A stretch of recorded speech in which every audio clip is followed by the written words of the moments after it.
কান্না শোনা যায় একদিন দুপুরে নবীর ঘরে কান্না শোনা যায় আম্মা খাদিজা কাঁদছে কেন পড়িয়া সিজদায় আম্মা খাদিজা কাঁদছে কেন পড়িয়া সিজদায় একদিন আল্লাহ রাসূল জামানের বাদশা এমন একটা জায়গায় আছে সেই সময় আম্মা জান খাদিজা তিনি ঘরের মধ্যে একা একা কান্না করছে তখন আম্মা জান ফাতেমা দেখতে পেলেন যে আম্মা জান খাদিজা তিনি কান্না করছে তখন আম্মা জান ফাতেমা ছুটে আমার আপনার নবী করিম সাল্লাল্লাহু আলাইহি ওয়াসাল্লামের কাছে যায় আর সেখানে আর কি হয় কবি ছন্দের মাঝে মূল্যবান বাড়াই করে ইচ্ছে দেখুন মা ফাতেমা ছুটে নবীর কাছে যায় গিয়ে মায়ের দুঃখের কথা নবীকে শোনায় গিয়ে মায়ের দুঃখের কথা নবীকে শোনায় মা ফাতেমা ছুটে নবীর কাছে যায় গিয়ে মায়ের দুঃখের কথা নবীকে শোনায় গিয়ে মায়ের দুঃখের কথা নবীকে শোনায় দয়ার নবী ঘরে ফিরে দেখলো কি হায় দয়ার নবী ঘরে ফিরে দেখলো কি হায় দরজা জানলা বন্ধ শুধু কান্না শোনা যায় দরজা জানলা বন্ধ শুধু কান্না শোনা যায় নবী দয়াময় পেটে না পাই কারণে হায় নবী দয়াময় পেটে না পাই কারণে হায় আম্মা খাদিজা কাঁদছে কেন পড়িয়া সিজদায় আম্মা খাদিজা কাঁদছে কেন পড়িয়া সিজদায় একদিন দুপুরে নবীর ঘরে কান্না শোনা যায় একদিন দুপুরে নবীর ঘরে কান্না শোনা যায় আম্মা খাদিজা কাঁদছে কেন পড়িয়া সিজদায় আম্মা খাদিজা কাঁদছে কেন পড়িয়া সিজদায় দয়ার নবী বললো এবার ওগো খাদিজা দোহাই তোমার তুমি এবার খুলে দাও দরজা দয়ার নবী বললো এবার ওগো খাদিজা দোহাই তোমার তুমি এবার খুলে দাও দরজা দোহাই তোমার তুমি এবার খুলে দাও দরজা ভিতর থেকে কান্না শুনে বললো খাদিজা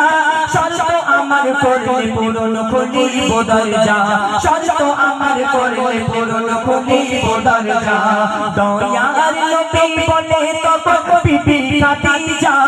দয়ার নবী বলে তখন বিবি খাদিজা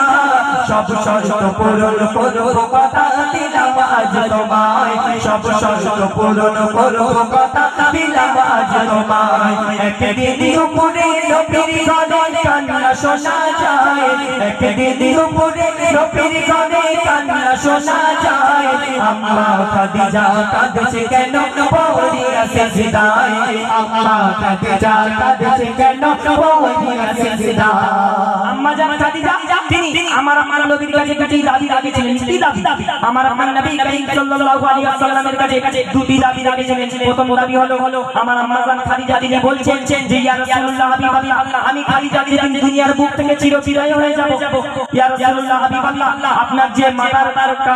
পাগড়ি মুবারক সেই পাগড়ি মুবারক দিয়ে যদি আমি খাদিজা আমার কাফনের ফোঁটা করা হয় তাহলে হয়তো আল্লাহ পাক রব্বুল আলামিন আপনার ইজ্জতের খাতিরে হয়তো আল্লাহ পাক রব্বুল আলামিন আমার কবরের আযাবটা maaf করে দিতে পারে তখন আমার নবী করিম বললেন যে ও বিবি খাদিজা এই আমার একটা কাপড় আমার একটা মাথার পাগড়ি দিয়ে তোমার তো কাপড়ের কাপড় হবে না যখন এই কথা বললেন আমার নবী তখন আম্মা জান খাদিজা তিনি বললেন ইয়া রাসূলুল্লাহ হাবিবাল্লাহ আপনার মাথার একটা দুটো পাগড়ি নয় আমি খাদিজা আপনার মাথার 8-10টা পাগড়ি ছেঁড়া পাগড়ি আমি খাদিজা সেলাই করে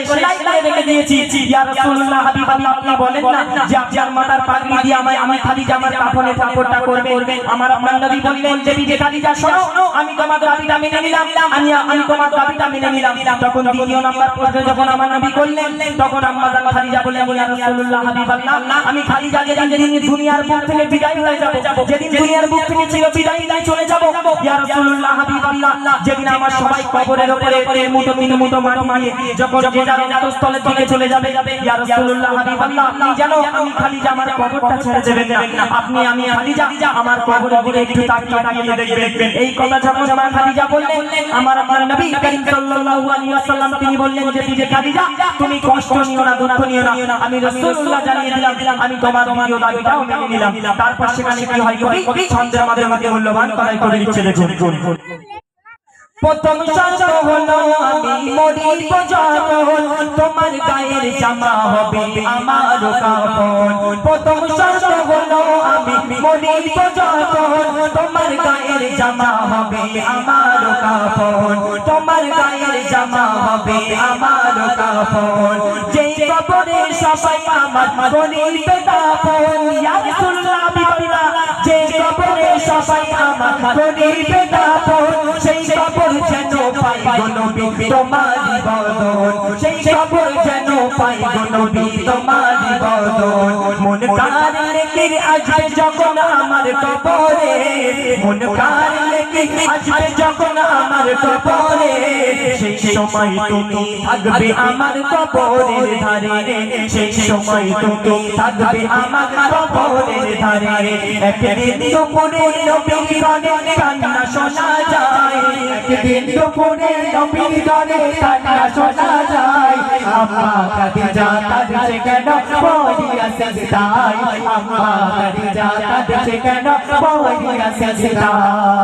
মা ফাতেমা মা খাদিজা দুনিয়া হতে নিল যে বিদায়, সব শর্ত পূরণ করলো আমার নবী দয়াময়। মা খাদিজা দুনিয়া হতে নিল যে বিদায়, সব শর্ত পূরণ করলো আমার নবী দয়াময়, সব শর্ত পূরণ করলো আমার নবী দয়াময়। কবর মাঝে মুনকার নেকির সওয়াল জবাব চাই, ও কবর মাঝে মুনকার নেকির সওয়াল জবাব চাই। ওই আরশ থেকে আল্লাহ তাআলা জবাব দিয়ে দেয়, ওই আরশ থেকে আল্লাহ তাআলা জবাব দিয়ে দেয়। সাইফুদ্দিন আমিনী করো শেষ কবরের ভয়, সাইফুদ্দিন আমিনী করো শেষ কবরের ভয়। যে কবর মাঝে আমল ছাড়া কোনো রেহাই নাই, যে কবর মাঝে আমল ছাড়া কোনো রেহাই নাই। একদিন দুপুরে নবীর ঘরে কান্না শোনা যায়,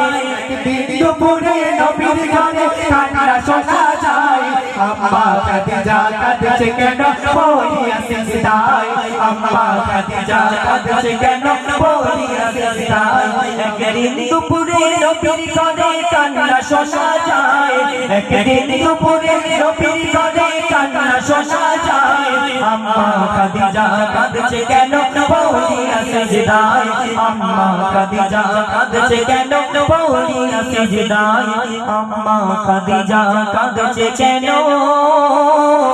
পড়িয়া সিজদায়। নারে তাকবীর।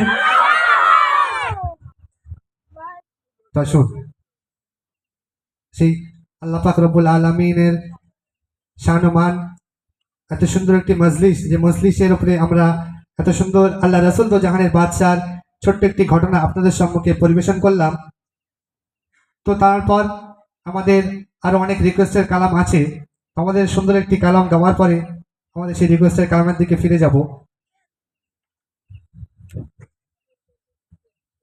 আচ্ছা, ঘুম ভেঙে গেছে তো নাকি?